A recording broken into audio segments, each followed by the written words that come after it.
नमस्कार दोस्तों, आज मैं आपके लिए रेलवे जीडी जो 19 सितंबर को जो पेपर हुआ था 2018 में, उसके मैं क्वेश्चंस लेके आया हूँ मैथ के। और आपको एक एक सारे मैं सोल्व कराता हूँ। पहला क्वेश्चन है, एक कंपनी एक कार्यक्रम की व्यवस्था करने की योजना बनाती है। वह अपने कार्यक्रम के कुल अपेक्षित व्यय को 5 व्यापक खंडों में विभाजित करती है, जिनका विवरण इस प्रकार है। व्यापक खंडों में विभाजित करने का अर्थ ये है कि उनने कि पांचों जो खंड हैं उसमें कितना कितना मतलब खर्च करना है, उसका उसने अपना हिसाब लगाया है। अभी जैसे व्यय खंड 1, 2, 3, 4, 5 ये लिख दिए, इनका लिख दिया कर्मचारियों का प्रतिशत। ठीक है, यानी कि जो कितना प्रतिशत किसके ऊपर खर्च होगा, कि जैसे एक नंबर जो है उसके ऊपर 30% करेगा, 2 पे 20, 3 पे 10, 20 और 10। ठीक है, कंपनी ने तीसरे खंड पर 5,000 रुपये खर्च किए हैं, तो पांचवें खंड पर इसका कितना खर्च होगा। तो इसमें कुछ भी नहीं करना, बहुत आसान है। तीसरे खंड पे कितना है 10 और पांचवें पे कितना है 20, यानी कि दुगुना है। यहाँ 10 है तो यहाँ 20 है, तो यहाँ 5,000 है तो कितना हो जाएगा 10,000। तो इसका बी ऑप्शन जो है हमारा आ जाएगा। ठीक है, तो क्या ऑप्शन आएगा, बी, 10,000 रुपये इसको इस पर करना है। नेक्स्ट क्वेश्चन अभी चलते हैं। यदि संख्या x 4738 9 से विभाज्य है तो x का मान ज्ञात करो। अब आपको जो है ना x 9 से विभाज्य का आपको पता होना चाहिए कब होता है, जब दी गई जो संख्या है उसके अंकों का योग 9 से विभाजित हो, तो वो संख्या 9 से भी विभाजित होगी। ठीक है, अब इनका योग निकालो। 4 और 7 11, 11 और 3 14, 14 और 8 22। ठीक है ना। अब ये क्या है कि हम इनमें से जोड़ना, x का मान क्या होगा कि वो 9 से कट जाए। अब 9 पे कब कटेगा, 9 या 27, यानी कि ये 27 हो। ठीक है, और हमारे पास कितना है 22, यानी कि इसमें 5 यदि हम जोड़ दें तो ये कट जाता। ठीक है, तो x का मान क्या आएगा 5, यानी कि x को यहाँ ये 5 लिख देता है, तो ये पूरा पूरा 9 से कट जाता। ठीक है ना। अभी आगे चलते हैं नेक्स्ट सम पे।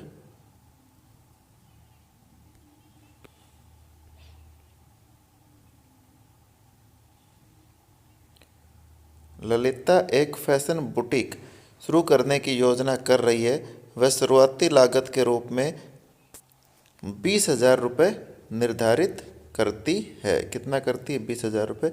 नीचे दिए गए तालिका के आधार पर ज्ञात कीजिए कि उसके द्वारा किया जाने वाला अन्य खर्चों के लिए कितने प्रतिशत धनराशि बचेगी। ठीक है, अब देखो ये कितना निर्धारित करती है, 20,000 रुपये निर्धारित करता है।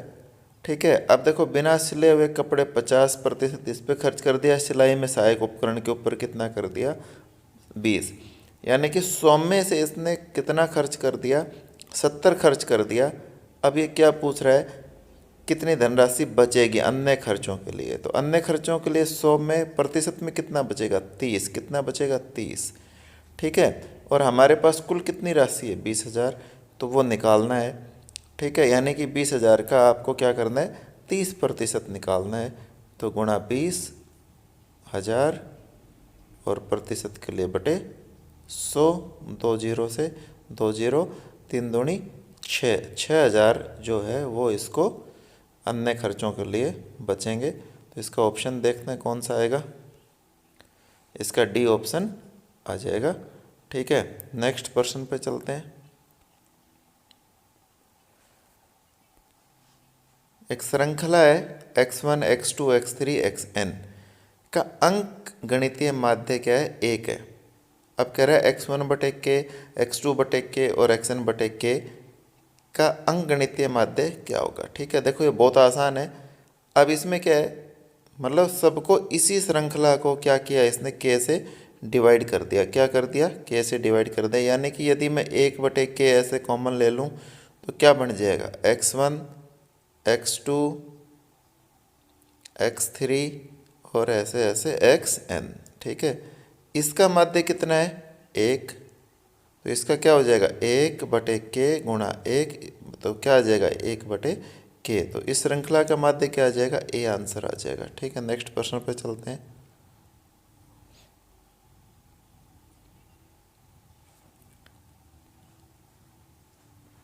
का मान ज्ञात कीजिए। ठीक है, ये बार जो है ना इसमें मतलब बार ये है पहले, ठीक है ना, तो इसमें लिखा नहीं गया इसलिए मैंने बार लगा दिया था आगे। तो इसको कैसे सोल्व करेंगे, जब भी बार आता है तो सबसे पहले क्या सोल्व होता है, बार ही सोल्व होता है। तो इसको पहले इसको सोल्व करते हुए लाओ, 7 या 21, ठीक है ना। 21 को जब 105 में भाग दोगे तो कितना आएगा, 21 पंजू 105, ठीक है, कट के क्या आ जाएगा 5। अब 23 में से 5 घटेगा तो कितना बचेगा 18। अब ये ब्रैकेट खुल जाएगा और इस ब्रैकेट के बाहर क्या आ जाएगा, इतना कटने के बाद 18। 18 को 5 से भाग दोगे तो क्या आ जाएगा, 18 पंजू 90, ठीक है। तो यहाँ क्या आ जाएगा 5। 90 को 18 से भाग दोगे तो क्या आ जाएगा, 5 से देंगे कि 18 से देंगे, 5, यहाँ 18 बचा था सॉरी अपना, तो 18 से 90 को भाग देंगे तो क्या बचेगा 5। 22 में से 5 गया तो क्या बचेगा 17, तो यहाँ तक क्या आ गया 17, और 17 साथी 119। अब 119 में 17 का भाग देंगे तो क्या आंसर आ जाएगा, सी हमारा इसका आंसर आ जाएगा। नेक्स्ट प्रश्न पे चलते हैं।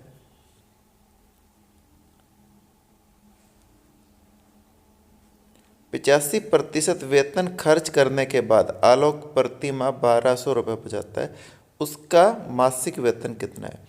अब देखो खर्च कितना कर रहा है 85, तो बचत कितनी हुई 15, क्योंकि प्रतिशत है, 15 बचत है तो कुल कितना है 100, और 1 है तो बटे 15, और 1200 है तो गुणा 1200, ठीक है। अब इसको करोगे तो 15 8 120, और ये 0 80, 80 और 100 का गुणा 8000, तो ए इसका सही आंसर होगा, ठीक है। नेक्स्ट प्रश्न पे चलते हैं।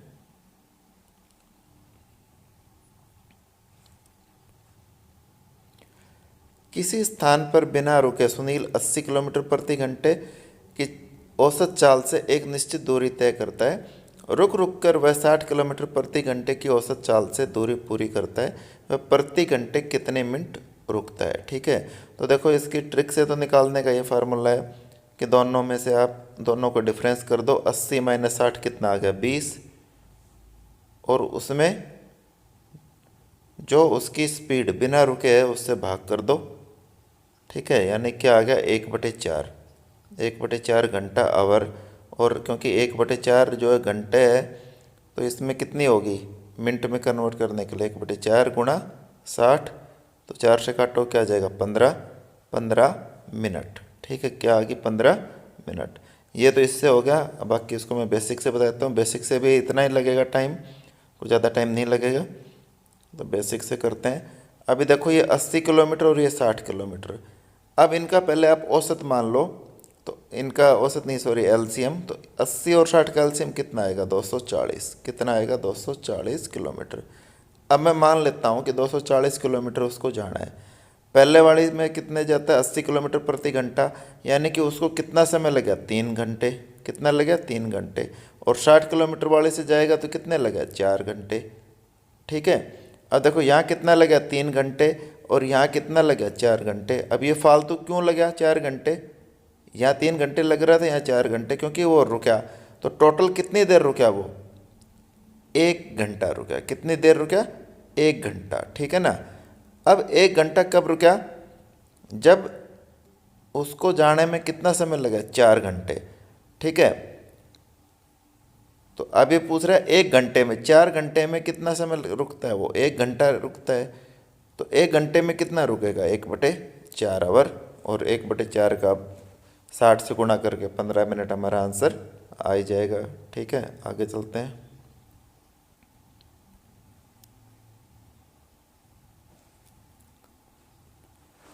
द्वारा निर्मित त्रिभुज क्या होगा। देखो जब भी इस तरह से दिए हुए हों तो हमें क्या करना होता है, इनकी भुजाओं की जो लंबाई है वो नापनी होती है, ठीक है ना। त्रिभुज कोई भी इस तरह से बनती है और इनकी हमें लंबाई नापनी है। तो इनकी लंबाई निकालने का मैं आपको सीधा सा तरीका बताता हूँ। जैसे ये 4 1 और 1 1 है, ऐसे इनके पैर बनाने, ये पहला पैर बन गया, ये दूसरा पैर बन गया, और तीसरे पैर के लिए जो पहले अंक लिखा हुआ है वो ही यहाँ रिपीट कर दो, 4 और 1, क्या कर दिया रिपीट कर दिया, ठीक है ना। तो अब इसको कैसे करोगे आगे, अब पहले 4 1 और 1 1 इनको लो आप, और इनका स्क्वायर, पहले इनका डिफरेंस निकालो, डिफरेंस करके वर्ग करो और उसका, अब जैसे ये क्या है, पहले वाले 4 1 और दूसरा क्या है 1 1, ठीक है।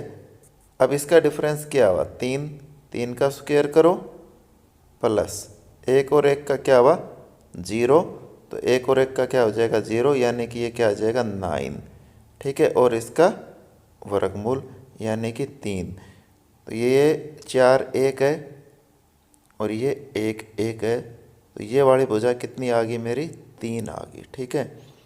अब इसी तरह दूसरा 1 1 और 3 5, ठीक है। इनका डिफरेंस करो, 3 और 1 का कितना हो गया 2, 2 का वर्ग प्लस 5 और 1 का डिफरेंस कितना होगा 4, 4 का वर्ग, 4 चौके 16 और 2 दूनी 4 20, और इसका वर्गमूल तो √20, ठीक है। तो दूसरी भुजा मेरी कितनी आ गई, ये वाली √20। अब तीसरा, मतलब आपको इस तरह से बनाना ना पड़े इसलिए मैंने आपको शॉर्ट ट्रिक बताई है कि आप इसको इस तरह से करेंगे, समझाने के लिए मैं आपको इस तरह से लिख रहा हूँ। अब 3 और 4 का डिफरेंस कितना हुआ 1, 1 का स्क्वायर कितना होगा 1 प्लस 5 और 1 का डिफरेंस कितना हुआ 4, और 4 का स्क्वायर कितना होगा 16, तो ये क्या हो गया 17 और इसका स्क्वायर रूट। तो एक भुजा 3 आ गई इसकी, दूसरी भुजा 20 आ गई, और तीसरी भुजा क्या आ गई 17 आ गई, क्या आ गई 17, ठीक है। तो अभी हम इसके ऑप्शन पढ़ते हैं फिर करते हैं इसको।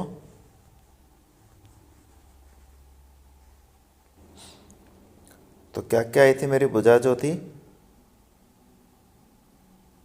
ये 3 आई थी, ये √17 आई थी, और ये √20 आई थी, ठीक है।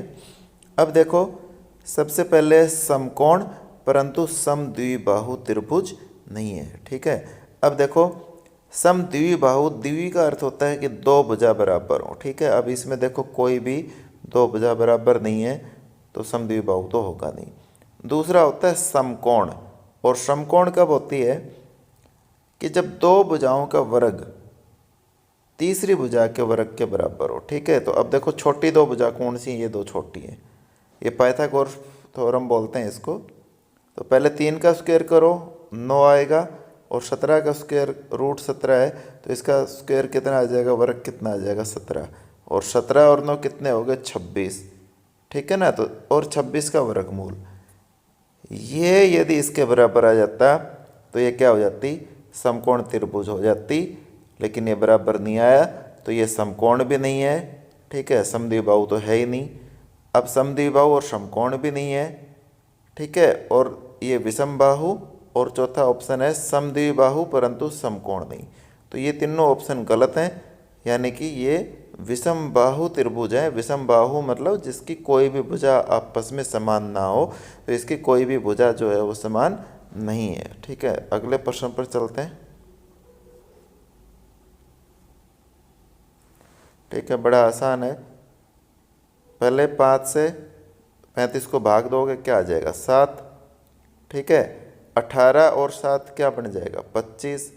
अब 18 भी माइनस का है, 7 भी माइनस का है, तो 25 भी माइनस आएगा, और 25 जब ब्रैकेट के बाहर आएगा तो क्या हो जाएगा प्लस का, यानी कि क्या रहेगा माइनस का तो 15 रहेगा और प्लस का 25 रहेगा। तो क्या ऑप्शन आ जाएगा, क्या आंसर आएगा, सीधा सी जो है इसका आंसर आएगा। अगले प्रश्न पर चलते हैं।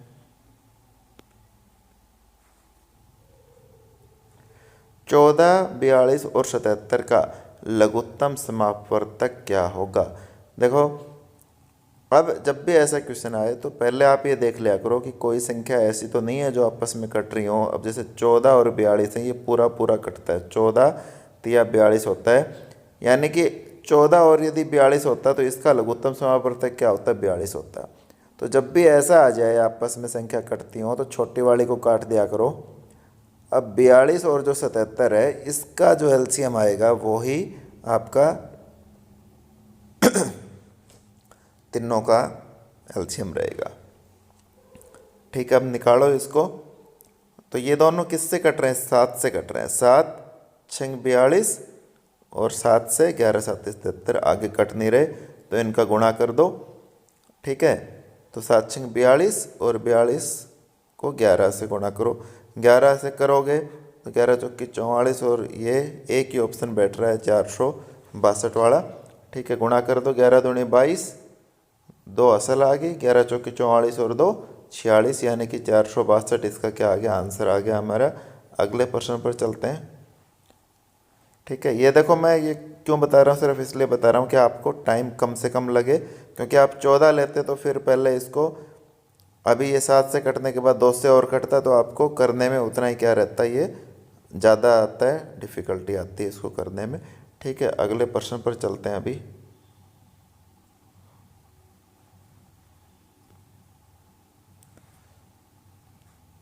इसको सॉल्व करना है, इसको आप खुद सॉल्व कीजिए और इसको कमेंट बॉक्स में बताइए मेरे को कितना आंसर आएगा।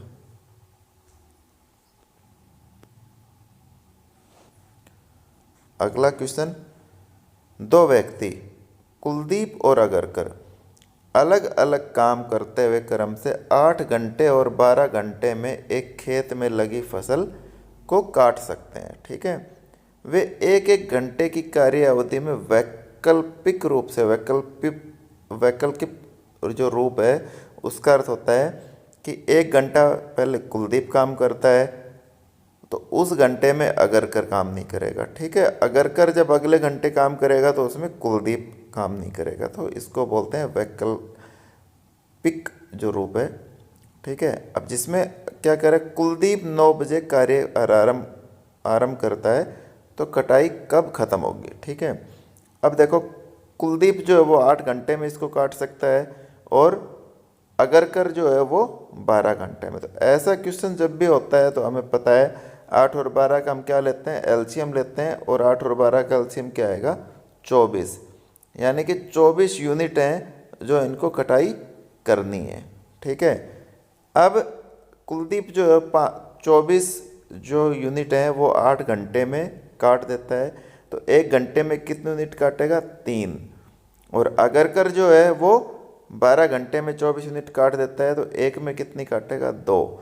ठीक है, अब ये दोनों मिलें तो 1 घंटे में कितनी काट देंगे, 5, यानी कि पहले घंटे किसने काम किया, अगरकर ने 3, अगले घंटे किसने काम किया, पहले घंटे कुलदीप ने काम किया, 3 यूनिट काटी, अगले घंटे में अगरकर ने काम किया, कितनी यूनिट काटी, 2, यानी कि 2 घंटे में इनने कितनी यूनिट काट दी, 5 काट दी। ठीक है, अभी देखो अगला जो है ये 9 बजे स्टार्ट किया इसने, 11 बजे तक इनने 5 काट दी। ठीक है, अगली 2 घंटे में फिर 5 काटेंगे, फिर 5 काटेंगे, फिर 5 काटेंगे, यहाँ तक इनका पूरा ग्रुप आ जाएगा। ठीक है ना, तो 5 चौक 20, ठीक है ना, कितने आ गए, 4, यानी कि 8 घंटे में इनने 20 यूनिट काट दिए। ठीक है, क्योंकि ये 1 छोड़ 1 घंटे काम करते हैं इसलिए। ठीक है ना, अभी देखो यहाँ जो है 5 घंटे बाद अब किसका नंबर आएगा, कुलदीप का नंबर आएगा। कुलदीप अब कितना काट देगा 1 घंटे में, 3, यानी कि 23 काट दी, तो 8 रेक 9 घंटा। और अब क्या है, 1 यूनिट बच गई जो काटनी है। ठीक है, और वो किसको काटनी है, अगरकर। अब अगरकर 1 घंटे में 2 यूनिट काटता है तो 1 यूनिट काटने के लिए कितने घंटे का टाइम लेगा, वो 30 मिनट का। ठीक है, यानी कि 9 घंटे और 30 मिनट टोटल इसको लगेंगे। अब वो काटते कब हैं, सुबह 9 बजे से स्टार्ट करते हैं। 9 बजे में आप क्या जोड़ दोगे, 9.30। ठीक है, तो 9 में 9.30 जोड़ा तो क्या आ गया, 18.30, और 18.30 हमें पता है क्या होता है, 6:30 PM, तो ये इसका आंसर रहेगा। अगले प्रश्न पर चलते हैं।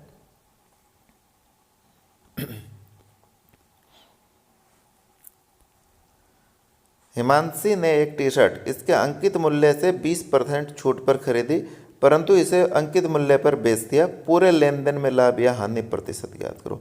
अंकित मूल्य मान लेता हूँ 100, खरीदा कितने में, फिर 80 में। ठीक है ना, क्योंकि 20% छूट पर खरीदा तो 80 में खरीद लिया। अब कह रहा है बेच कितने पे दिया, अंकित मूल्य इसी पे बेच दिया, यानी कि 80 में खरीदा और 100 में बेच दिया, यानी कि 80 रुपये के ऊपर इसको कितने रुपए का लाभ हो गया, 20 रुपये का। प्रतिशत में पूछा है तो कैसे करोगे, 20/80 और गुणा 100, तो 20 चौक 80, यानी चौथा हिस्सा इसको क्या हो गया, प्रॉफिट हो गया। तो 100 का चौथा हिस्सा क्या होगा, 25, तो 25% इसको लाभ हो गया। ठीक है। अब वैसे तो ये ऐसा क्वेश्चन है जिसमें आपको पेन कापी चलाने की आवश्यकता ही नहीं है, क्योंकि 20% छूट पे, ठीक है, तो 80 और 80 के ऊपर कितने रुपए का प्रॉफिट हो गया, 100 में बेच के 20 का, यानी कि चौथा हिस्सा क्या हो गया, प्रॉफिट। तो 100 का चौथा हिस्सा क्या हो जाएगा, 25। ठीक है, तो 25% इसको क्या होगा, लाभ होगा। इसमें देखो दोनों दे रखे हैं, हानि और लाभ, तो इसमें क्या होगा, इसको लाभ होगा, क्योंकि ज़्यादा हम बेच रहे हैं। ठीक है, अगले प्रश्न पर चलते हैं।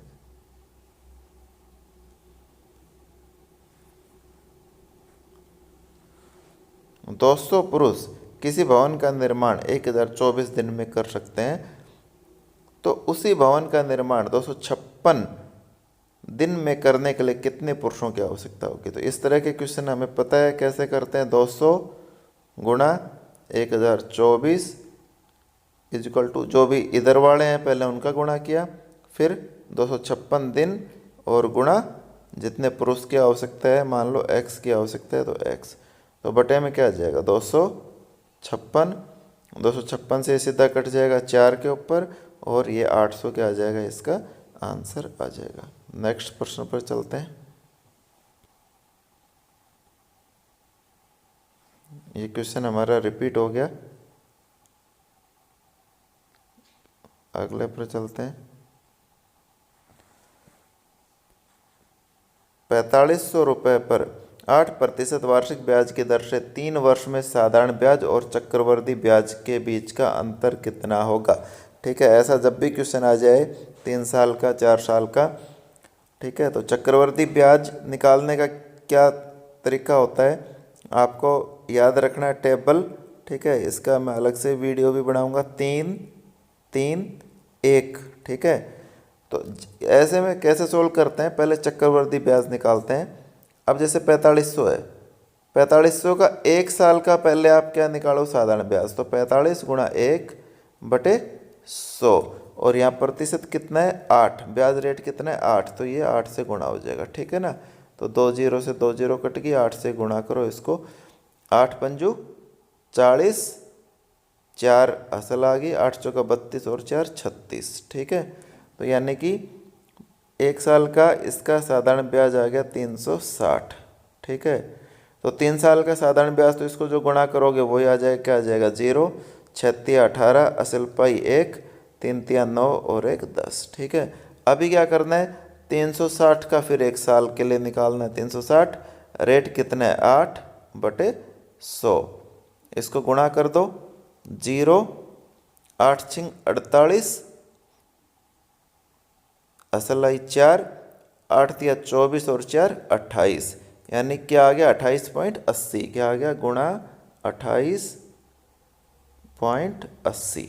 ठीक है, इसको गुणा करोगे कितना आएगा, 0 और 8 तिया 24, असल पाई 2, 8 तिया 24 और 2 26, असल पाई 2, 3 दूनी 6 और 2 8, 86.40। ठीक है, अभी 28.80 है, उसका फिर 1 साल के लिए निकाल दो। ठीक है, अब देखो जब भी ऐसे आए तो आपको क्या करना है, नीचे तो 100 आता है ना, और जो रेट है, तो इसको निकालने का आगे क्या तरीका है, बस आप सीधा इसको जो रेट है उसी से मल्टीप्लाई करो और 2 पॉइंट लगा दो आगे। तो इसको करो, 8 से करना है ना इसको, तो ये तो 0, 8 8 64, 6 असल, 8 8 64 और 6 70, 7 असल, 8 दूनी 16 और 7 23। ठीक है, पहले यहाँ पॉइंट था, अब यहाँ आ जाएगा। ठीक है ना, तो 2.30 आ जाएगा, क्या आ जाएगा, 2.30। ठीक है, अब ये 2.30, इसको ऐसे कैसे यहाँ रख देंगे, 2.30। अब इसको जोड़ो। ठीक है, तो अब देखो ये तो क्या आएगा आपका 3 साल का साधारण ब्याज। ठीक है, तो आपको देखो क्या करते हैं, हम इसको क्या करते हैं, पहले पूरा जोड़ते हैं फिर घटाते हैं। तो जब भी ऐसे क्वेश्चन आए, साधारण ब्याज और चक्रवृद्धि ब्याज में अंतर 3 साल का पूछे, तो बस इन दोनों को जोड़ दो, यही आंसर आएगा। 708 और 8 88.70, ये इसका आंसर है। ठीक है, जिसको समझ में नहीं आया, ठीक है, अब उसमें कुछ भी नहीं है कि मतलब इनको तीनों को जोड़ोगे आप तो क्या आएगा, 4 3 7, 4 2 8, 8 8 16, असल पाई 1 और 10 और 1 11। अब इसमें से आप घटा लो 1080, जब आप घटाओगे तो दोबारा से क्या आ जाएगा, वही 88.70। ठीक है, आपको पहले यहाँ आपने जोड़ा, यहाँ घटाया, तो आप ना तो जोड़ो और ना घटाओ, बस इन दोनों को जोड़ दो, इससे आपका क्या बचेगा, टाइम बचेगा। ठीक है, तो यही आपका आंसर होगा। अगले क्वेश्चन पे चलते हैं। निम्नलिखित भिन्न में से किस में 5/16 जोड़ने पर 1 प्राप्त होगा। यानी ये कहना चाह रहा है कि x प्लस 5/16, x का मान ज्ञात करना है कि हम उसको 5/16 में जोड़ें तो 1 प्राप्त हो। अब इसको x का मान निकालने के लिए क्या करेंगे हम, 1 माइनस 5/16। ठीक है, तो 16 क्या आ जाएगा, एलसीएम आ जाएगा, 16 माइनस 5 यानी क्या आ जाएगा, 11/16। ठीक है, अब देखो 11/16, इसमें कोई ऑप्शन नहीं है, तो ऐसा ऑप्शन नहीं है तो घबराना नहीं है। क्या होता है कि इसका 2 गुना या 3 गुना इस तरह से मिल सकता है। अब आप देखोगे तो ये ऑप्शन नहीं हो सकता, ये नहीं हो सकता, ये नहीं हो सकता। अब देखो ये ऑप्शन है, ये क्या किया, 2 से गुणा किया है, तो 11 दूनी 22 और 16 दूनी 32, तो सी इसका आंसर होगा। अगले प्रश्न पर चलते हैं।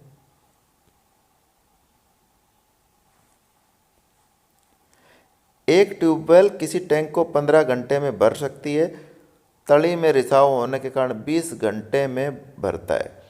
यदि टैंक पूरा भरा हुआ हो तो रिसाव के कारण वह कितने घंटे में खाली हो जाएगा।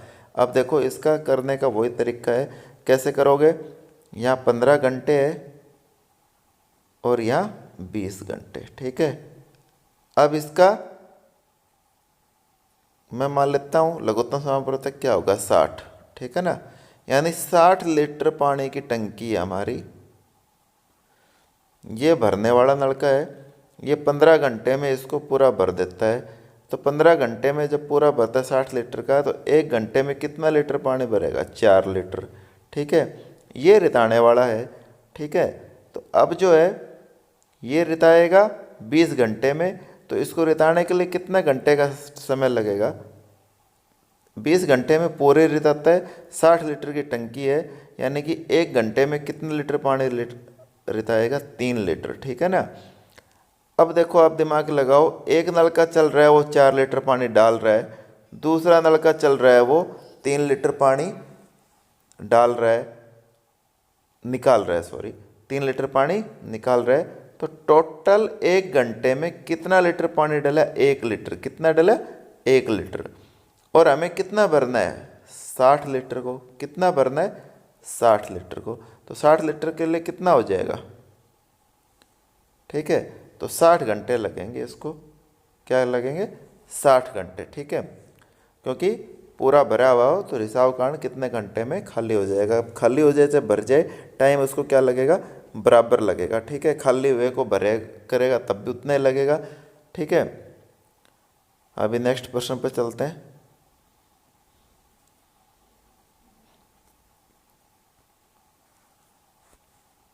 का वर्गमूल क्या होगा। ठीक है, अब देखो सब में 0 0 तो है ही। ठीक है, तो 0 यानी कि 2 0 कट गई। मेन रूप से आपको क्या करना है, 1089 का आपको वर्गमूल निकालना है। अब 1089 जो है, देखो इकाई का अंक क्या आएगा, 7 या 3 आएगा, तो वो हमारी जो ट्रिक है वो भी फेल होगी। अब दूसरा देखो, ये दोनों जो हैं वो क्या हैं, 30 से छोटे हैं, और 30 का वर्गमूल क्या होता है, 900 होता है, यानी कि ये दोनों ऑप्शन तो हो नहीं सकते हैं। अब बच गया 33 और 37, तो इसका निकालने का सबसे बढ़िया है, अब 35 का निकाल लो। अब 35 का पता है हमें, इजी ट्रिक है, कैसे करेंगे, 5 5 25 और 4 तिया 12, 1225। अब यदि ये 1225 से कम है तो 33 आंसर हो गया, 1225 से ज़्यादा होता तो क्या आंसर आ जाता, 37 आंसर आ जाता। ठीक है, तो क्या आ गया, 33 आंसर है इसका। ठीक है ना, अगले प्रश्न पर चलते हैं। एक सम बहुभुज के आंतरिक और बाह्य कोणों का अनुपात 4:1 है। बहुभुज में भुजाओं की संख्या कितनी है? ठीक है, तो इसका जो निकालने का फार्मूला होता है वो होता है n-2/n। किसी भी किसी भी समबाहुभुज के आंतरिक व बाह्य कोणों का यदि अनुपात दिया है तो ये फार्मूला होता है। ये कैसे आता है ये भी मैं बता दूंगा अभी। ये क्या है? 4:1 यानी कि 4 और 1 है ना। अब इसको आप सोल्व करोगे तो ये 2 उधर जाएगा, 8 आ जाएगा। ठीक है, 8 और 2 उधर प्लस हो जाएगा, 8 और 2 10, यानी क्या हो जाएगा 10। अब ये मैं बताता हूँ निकला कैसे है।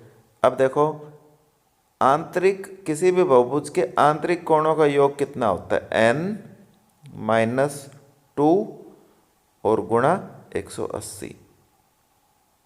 ये तो योग हो गया।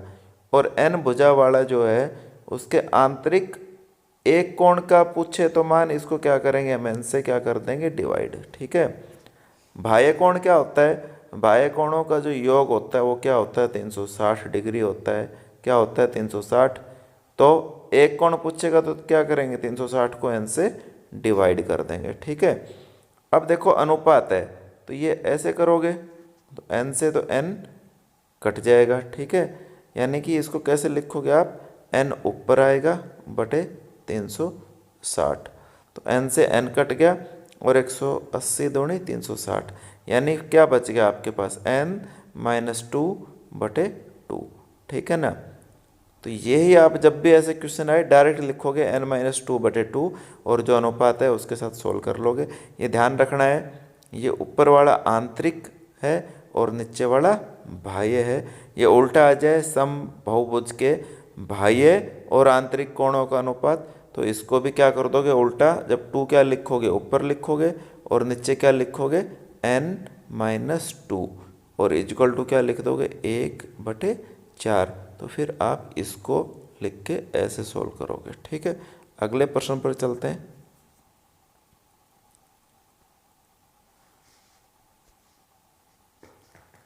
कोपीजेट जिसकी आबादी 4000 है को प्रतिदिन प्रति व्यक्ति 9 लीटर पानी की आवश्यकता होती है। इसके पास 15 मीटर, 8 मीटर और 6 मीटर वाला एक घनाभकार टैंक है। यदि टैंक पानी से पूरा भरा हुआ हो तो इस टैंक को पानी कितने दिन तक चलेगा? ठीक है, तो इसका कुछ नहीं करना होता। ये जो भी होता है 15 गुणा 8 और गुणा 6। ठीक है, जब इसको लीटर में कन्वर्ट करना होता है तो इसको 1000 से मल्टीप्लाई कर देते हैं और हमारे पास आबादी कितनी है? 4000। और प्रतिदिन प्रत्येक व्यक्ति को कितने लीटर की आवश्यकता होती है? 9 की तो गुणा 9। 3 जीरो से 3 जीरो कट गई, 4 दूनी 8।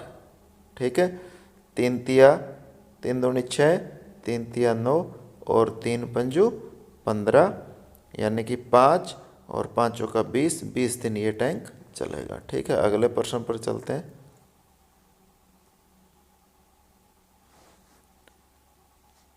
देखो, किसी भी क्वेश्चन को ना पढ़ के घबराना नहीं है। ठीक है, बड़े आसान होते हैं ये, आपको सिर्फ पता होना चाहिए क्या कराना चाह रहे हैं। एक त्रिभुज है ABC। ठीक है, आपने त्रिभुज ले ली A, B और C। अब क्या कह रहे हैं? DEF क्रम से भुजाओं BC। BC के ऊपर क्या है? मध्य बिंदु है ये D। CA के ऊपर क्या है? E या E है। और AB के ऊपर क्या है? F। ठीक है, मध्य बिंदु है BE। अब ये BE और DF एक दूसरे को X पर काटती हैं। और DF, ये DF हो गया। क्या हो गया? ये DF। ठीक है ना, तो ये यहाँ X पर काट रही है। दूसरा DE और CF। DE, ये DE और CF, ये तो x था और ये क्या था? y। y पर काटते हैं। अब ये क्या पूछ रहा है? x y का मान पूछ रहा है। ठीक है ना, यानी ये x y, इसका मान पूछ रहा है। ठीक है, तो इसमें देखो कुछ नहीं करना, थोड़ा सा ध्यान लगाना है। अब देखो हम दो हिस्से बांट लेते हैं। पहले हमारे पास है ABC, ये त्रिभुज है, ये इसके DE और F, ये इसके पॉइंट है। ठीक है, यानी अब मैं इसको मिला दूं ऐसे, तो ये जो भुजा होती है ये नीचे वाली भुजा की आधी होती है। क्या होती है? आधी होती है। इधर वाली निकालेंगे तो ये वाली जो भुजा है इसकी क्या होगी? हाफ होगी। ठीक है ना। अब देखो इसमें आप ये खींच दो लाइन, तो यहाँ क्या हो जाएगा? EF, ये इसकी आधी होगी। ठीक है ना। अब देखो आप ध्यान से देखोगे, इसको पूरी डिलीट कर दो, इसको मैं डिलीट करता हूँ, और ये आपकी बन गई थी ऐसे, जल्दी से बना देता हूँ।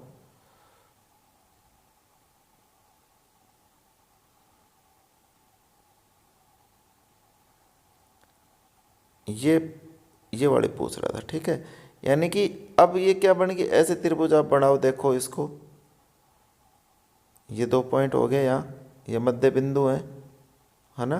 ठीक है, तो ये ऐसे पूछ रहा है ये। ठीक है, तो अब ये क्या बताया था? ये वाला क्या होगा? इसका हाफ होगा। ठीक है, तो ये 1/2 इसका, और ये खुद 1/2 किसकी थी? इसकी थी, तो 1/4, और ये क्या हो जाएगा? BC। तो ये इसका ऑप्शन आएगा। अब ये निकला कैसे, ये मैंने आपको समझा दिया है। समझ में नहीं आए तो एक बार वीडियो को दोबारा से बैक करके रिपीट करो और देखो। ठीक है, समझ में आ जाएगा आपके। अगले प्रश्न पर चलते हैं।